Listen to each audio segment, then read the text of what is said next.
ఓ దైవజనుడు చోట సువార్త కోవటానికి వెళ్ళాడు.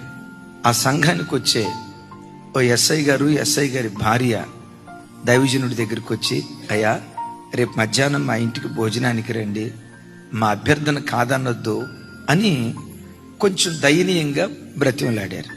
ఆ ఇల్లు చూస్తే ఇంచుమించు 3 కోట్ల రూపాయల ఇల్లట. ఆ ఎస్ఐ గారు ఈయన పక్కన కూర్చున్నాడు.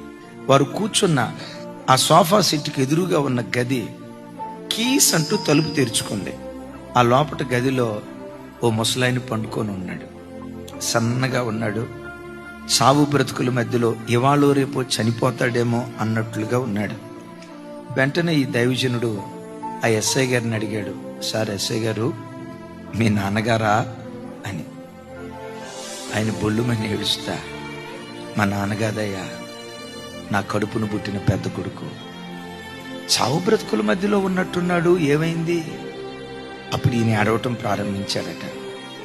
నాది ఉద్యోగం ఎస్ఐ ఉద్యోగమే కానీ నా గుండెకోత ఎవరికీ చెప్పుకోలేను సార్. 3 పిల్లలు, ఒక్కడు ప్రయోజకుడు కాల.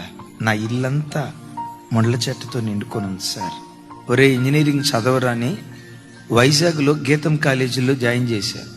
ఇంజనీరింగ్ పూర్తి అయ్యేసరికి ఇంజనీరింగ్ సర్టిఫికెట్తో ఇంటికి రావాల్సిన వాడు ఎయిడ్స్ రోగంతో వచ్చాడు. ఎయిడ్స్ రోగంతో ఆయన ఏడుస్తూ అన్నాడు, పెద్దోడు పోతే పోయాడు సార్.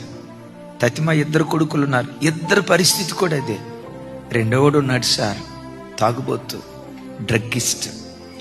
ఏ రోజైనా వాడు గంజాయి తాకపోతే ఉన్మాది పిచ్చోడు ప్రవర్తించినట్టు ప్రవర్తిస్తాడు సార్. వాడిని చూడలేను సార్. 3వవాడు ఇంకా దుర్మార్గుడు సార్. ఏం చేస్తాడు సార్? నేను ఏ టౌన్లో పోలీస్ డిపార్ట్మెంట్లో పోలీస్ అధికారిగా పనిచేస్తానో ఇదే టౌన్లో వాడు దొంగతనాలు చేస్తాడు సార్. తండ్రిగా నా గుండెకోత ఎవరికి చెప్పుకునేది? ఈలోపు ఆ ఎస్ఐ గారికి ఫోన్ వచ్చిందట.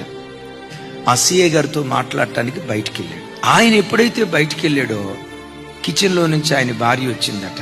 అయ్యగారు, ఆడు మొసల కన్నీళ్లు చూసి మీరేం మోసపోవద్దు అయ్యగారు అందట. ఎందుకమ్మా భర్తను పట్టుకొని ఆ మాట అంటున్నావు? నా పిల్లలు శాపగ్రస్తులు అవటానికి వాడి పాపమే సార్. ఏం శాపగ్రస్తం చేశాయమ్మా? వివాహం చేసుకొని 3 పిల్లలు పుట్టిన తర్వాత ఒక స్త్రీతో అక్రమ సంబంధాన్ని జరిగిస్తూ చెన్నీళ్ళు పెట్టాడు సార్. దానికి కూడా పిల్లలు పుట్టారు సార్. ఏమయ్యా ఇట్లా చేస్తున్నారు అంటే అంటాడు, అడ్జస్ట్ అయిపోండి అయ్యలారా అమలారా. పైకి దేవుని బిడ్డలు అన్నట్లుగా మీ అంతరంగ జీవితంలో చీకటి కార్యక్రమాలుగా జరుగుతున్నాయేమో, తస్మాత్ జాగ్రత్త.